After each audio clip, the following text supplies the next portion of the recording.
महाभारती को प्रणाम करता हूँ, आप सबके अपने इष्ट गुरु माता पिता को प्रणाम करता हूँ। बच्चों बहुत ढेर सारा लाड प्यार और सभी लोगों को राम राम। देखिए, आज एक तो हम लोग हरियाली तीज पर क्या करना चाहिए क्या नहीं करना चाहिए इसकी बात करेंगे। दूसरी बात आज हम करेंगे कि मंगल से राजयोग कैसे बनते हैं और कैसे खंडित होते हैं। बहुत सारे लोग बहुत मेहनत कर रहे हैं लेकिन उनको कुछ मिल नहीं रहा है, तो उसकी चर्चा करेंगे। हम आज घुश्मेश्वर महादेव की बात करेंगे, उस ज्योतिर्लिंग की बात करेंगे जिसके बारे में बहुत कम लोगों को अभी पता है, और साथ ही साथ शराब छुड़ाने का तरीका क्या है इसकी भी बात करेंगे। मंगल की बात करते हैं क्योंकि बहुत सारे लोगों का राजयोग मंगल की वजह से खंडित होता है। मंगल का मजबूत होना ज़रूरी है अगर आप राजनीति में या सरकारी सेवाओं में जाना चाहते हैं और वहाँ कुछ करना चाहते हैं। अब थोड़ा सा कंफ्यूज आप होंगे कि अभी तो हमें पता था सूर्य की वजह से ऐसा होता है, मैंने आपको बताया था सूर्य की वजह से ऐसा होता है, चंद्रमा की वजह से ऐसा होता है, और मंगल की वजह से भी होता है, और बृहस्पति की वजह से भी होता है, शुक्र की वजह से भी होता है। राजयोग तो शनि भी और राहु भी देता है। राजनीति में बड़े ऊंचे ओहदों पर राहु की मदद से लोग पहुंचते हैं। तो केवल सूर्य से ही नहीं राजयोग होता है, और भी बहुत सारे फैक्टर्स होते हैं जिसमें से मंगल एक फैक्टर है। मंगल क्या करता है? मंगल आपको महत्वाकांक्षी बनाता है, और मंगल महत्वाकांक्षा पूरी कर सके इसके लिए मेहनत करने का मादा, कैपेबिलिटीज भी आपको देता है। जिसका मंगल स्ट्रांग होता है आसानी से हारता नहीं है, लेकिन जिसका मंगल कमजोर होगा वो लड़ने से पहले ही हार जाएगा। बहुत सारे लोगों के बारे में आपने सुना होगा, फोन्स भी आप सुनते होंगे, फोन जरूर सुना कीजिए क्योंकि उनकी समस्याएं कहीं ना कहीं आपकी समस्याओं से भी रिलेट कर सकती हैं, और उनको जो मैंने उपाय बताए वो करने से आपको भी लाभ हो सकता है। तो फोन सुना करिए। आपने बहुत सारे फ़ोन सुने होंगे कि नर्वसनेस होने लगती है, बच्चा पढ़ता तो बहुत है, मेहनत तो बहुत करता है, नर्वस हो जाता है। बहुत सारे बड़ों के बारे में भी जिन्हें नौकरी करते हुए खासा समय हो गया है, लेकिन अगर उनको इंटरव्यू फेस करना होता है तो वो हिम्मत ही नहीं करते हैं, क्या होगा, मेरी बेइज्जती हो जाएगी, इस प्रकार की बातें वो करने लगते हैं, और इस चक्कर में प्रमोशन लेने की कोशिश ही नहीं करते हैं। जब आएगा नंबर तब ले लेंगे, ऐसा वो कहते हैं। मंगल जब कमजोर होता है तो व्यक्ति को लड़ने ही नहीं देता। दूसरी बात, कुछ पोजीशंस ऐसी होती हैं जहां सूर्य या मंगल अगर मदद कर दें तो व्यक्ति एकदम स्टीप पर जाता है, एकदम हाइट्स पर जाता है, बड़ी ऊंचाई पर चला जाएगा और कमांडिंग पोजीशन में होगा। देखिए, बहुत सारे लोग आईएएस होते हैं लेकिन कमांडिंग पोजीशंस पे सारे आईएएस नहीं होते हैं। कुछ लोगों को पूरा प्रदेश और कुछ लोगों को पूरा देश भी जानता है, और कुछ लोग कब आपके डिस्ट्रिक्ट में आए और चले गए पता भी नहीं होता।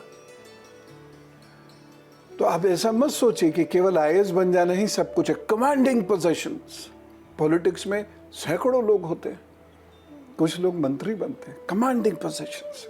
अब कमजोर है ठीक है, मजबूत कैसे करेंगे ये हमारा प्रश्न होता है ना।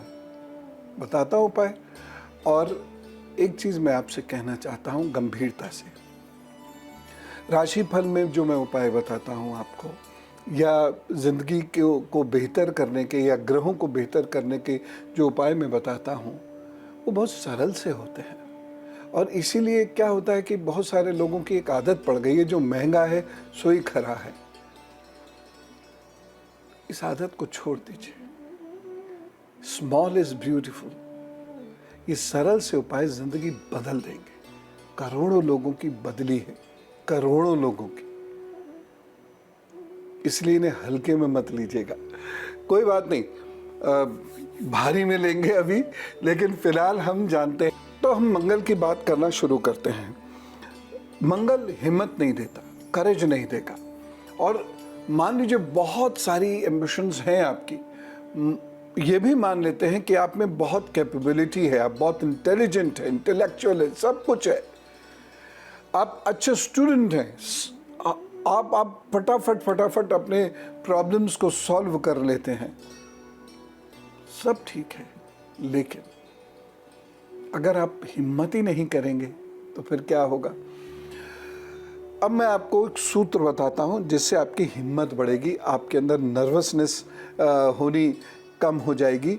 आप ठोस चांदी की कोई चीज़, चाहे वो छोटी सी गोली ही क्यों ना हो, वो अपने घर में पूजा की जगह पर रखें।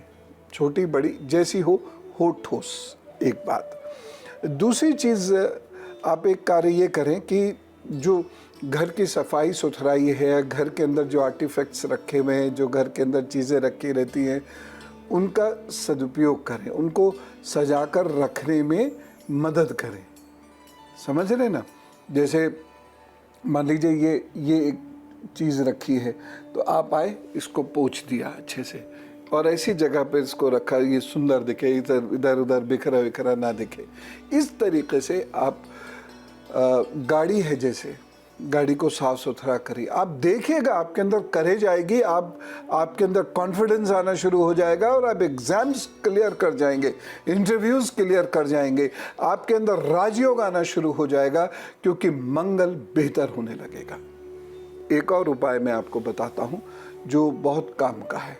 बादाम लीजिए, बीच में से खोल लीजिए, उसकी गरी निकाल लीजिए, खा लीजिएगा और उस बादाम के बीच में मसाले भर दीजिएगा, कोई भी गरम मसाला ही मान लीजिए, वो भर के लाल रंग के धागे से उसको बांध के घर में ही किसी गमले के अंदर दबा दीजिए। 1 वर्ष तक हर मंगल ऐसा कीजिए, आपको कॉन्फिडेंस महसूस होगा। आप पढ़िए, ज़रूरी नहीं बहुत पढ़ने से कॉन्फिडेंस ही आ जाता हो, लेकिन ये भी उपाय आप साथ कीजिए तो पढ़ाई आपकी अच्छे से होती चली जाएगी और आप कॉन्फिडेंट हो जाएंगे। एक चीज़ मैं और कहना चाहूँगा, मंगल जब नुकसान करता है तो दोस्त बहुत बुरे बनवाता है। वो आपको इधर उधर पार्टीज़ में ले जाएंगे, आपको बहकाने बिगाड़ने की कोशिश करेंगे और उसके बाद आपका सिलेक्शन नहीं होगा, क्योंकि मंगल फिर राजयोग नहीं बनने देगा, मंगल फिर हाई पोजीशंस पर नहीं जाने देगा, घर भी बिकवा देगा, फिर आपका घर भी बिकवा देगा। मैं दावे से लिख कर आपको दे रहा हूं। इन सब लतों से बचिएगा और ऐसे दोस्तों के साथ वो भाग जाइए दूर, नहीं तो ये मंगल आपको कतई उन्नति नहीं करने देगा, क्योंकि यह मंगल का एक बहुत भारी दोष होता है। अगला मैं एक उपाय बता रहा हूं। पहले मैं ऐसा करता हूं कि तुला वृश्चिक धनु राशि का हल बता देता हूं। मैं मंगल की बात कर रहा हूं। एक चीज़ आपको बताऊं, सुन के बड़ा अजीब सा लगेगा, लेकिन एक ज़बरदस्त उपाय है। मैंने कई बार इसको करवाया है और कभी ऐसा हुआ ही नहीं कि ये उपाय करने वालों को लाभ ना हो। मान लीजिए आपको डर लगता है, नर्वस हैं आप, चीज़ आते आते छिन जाती है, बड़ा धन आया लेकिन टिका नहीं, बड़ी पोजीशन आई लेकिन टिकी नहीं, या बड़ी पोजीशन के लिए आपने बाकी एग्जाम्स क्लियर कर लिए, लास्ट मोमेंट पे आप रह गए, फिर छोटी पोजीशंस पे आपको जाना पड़ा। ऐसा जब भी हो भाई भाभी की सेवा कीजिए। और ये लड़कियों के लिए भी है, लड़कियों के लिए भी है। मैं देवर ननद दोनों के लिए कह रहा हूँ, छोटे भाई और बहन दोनों के लिए कह रहा हूँ। भैया और भाभी की सेवा करनी शुरू कीजिए। कैसे सेवा करेंगे?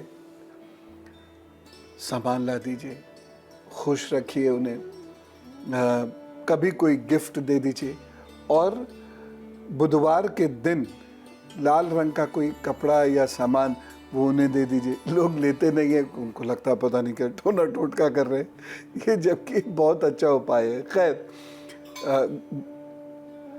गोलगप्पे खिला सकते हैं आप, ठीक है, कुछ भी इस प्रकार का काम आप उनके लिए कर सकते हैं। दूसरी चीज़ ये है कि जैसे दूध है, थोड़ा सा दूध कहीं ज़मीन खोदी और थोड़ा सा दूध उसमें डाल दिया, ज़मीन प्लेन कर दी।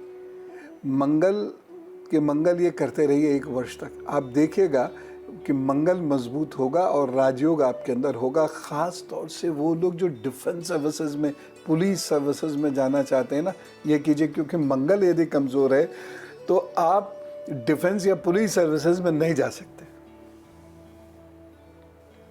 किसी कारण से राहु आपको पहुंचा भी देगा तो आप वहाँ टिक नहीं पाएंगे। कुछ ना कुछ ऐसा होगा जो आपके लिए कष्टकारक होगा और आप वहाँ पर टिक नहीं पाएंगे। इसके साथ साथ जो शुभ वस्तुएं हैं, ये बड़ा ज़बरदस्त उपाय है मंगल का। शुभ वस्तुएं आप धर्म स्थल में दान कर दिया कीजिए, साल में एक बार कर दीजिए। और एक चीज़ जो मैं बता रहा हूँ वो अद्भुत उपाय है, और वो ये है रक्तदान। साल में एक बार रक्तदान करने वाले व्यक्ति का मंगल मजबूत होकर राजयोग बना देता है।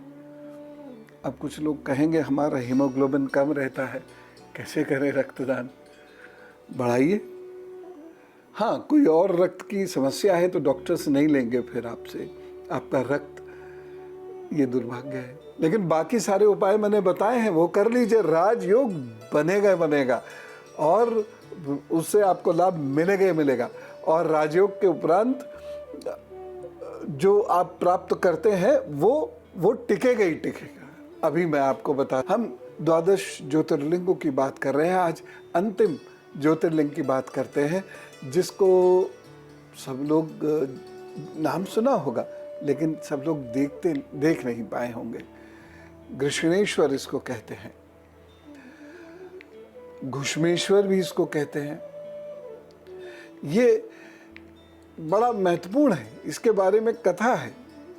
दक्षिण देश में देवगिरी पर्वत है एक, देवगिरी पर्वत के पास सुधर्मा नाम के एक बहुत तेजस्वी ब्राह्मण रहते थे। उनकी पत्नी का नाम था सुदेहा। ब्राह्मण दंपति के आपस में बड़ा प्रेम था, एक दूसरे की बड़ी इज्जत करते थे, रेस्पेक्ट करते थे, लेकिन उनके कोई संतान नहीं थी। ज्योतिष विद्या से उन्हें ये पता चला कि सुदेहा के गर्भ से संतानोत्पत्ति नहीं हो सकती। अब सुदेहा ने जब उनको ये पता चला तो अपने पति से ये कहा कि उनकी छोटी बहन से विवाह कर लें। पहले तो सुधर्मा ब्राह्मण ने बहुत मना किया, लेकिन जब पत्नी ने बहुत हठ किया तो बहुत मजबूरी में उन्होंने ये स्वीकार करके और उनकी छोटी बहन से ब्याह कर लिया, जिसका नाम था घुष्मा या घुष्मा। ये बहुत सदाचारी थी और ये शिव भक्त थी। सुधर्मा जी को पहले ये बात नहीं जमी क्योंकि वह नारायण भक्त थे, लेकिन फिर भी वो निभा रहे थे, सब चीज़ें बहुत अच्छे से चल रही थी। और घुष्मा जी जो थी उन्होंने सबका हृदय जीत लिया था, और वो रोज़ाना 101 पार्थिव शिवलिंग बनाकर विधि पूर्वक उसका पूजन करती थी। शिवजी की कृपा हुई, क्योंकि इतनी भक्त थी वो, शिवजी की कृपा हुई। और ये बाकी लोग भी सुन लें, ये उपाय है, ज़बरदस्त है, और बहुत सारे लोगों को इस उपाय से फ़ायदा हुआ। लेकिन ये तप है, तो वह 101 शिवलिंग, पार्थिव शिवलिंग स्वयं मिट्टी से बनाकर और उनका पंचोपचार पूजन करती थी। कुछ दिन के बाद एक बालक का जन्म हुआ। दोनों लोग बहुत प्रसन्न हुए और बड़ी बहन तो और प्रसन्न।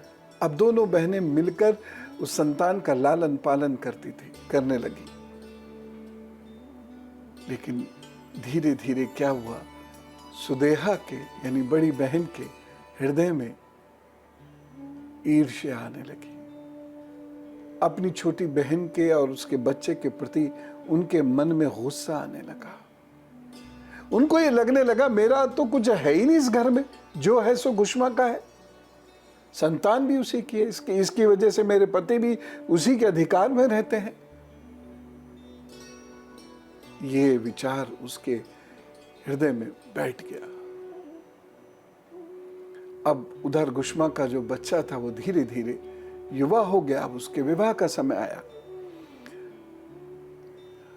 तब तक उनकी मौसी हुई, गुशमा के बेटे की मौसी। उनके मन में जो ईर्ष्या थी ये बहुत बढ़ चुकी थी। एक बार क्या किया उसने, देखिए, ईर्ष्या को रोक दीजिए। ईश्वर हरेक को उसी के भाग्य का देते हैं। ईर्ष्या क्यों करना? किसी से ईर्ष्या करके प्राप्त क्या कर लोगे? बड़ी सीधी सी बात है, हरेक को उसके ही भाग्य का मिलेगा। नहीं तो दुनिया में एक ऐसा व्यक्ति बता दो जिसको ईर्ष्या करने से ज्यादा मिल गया।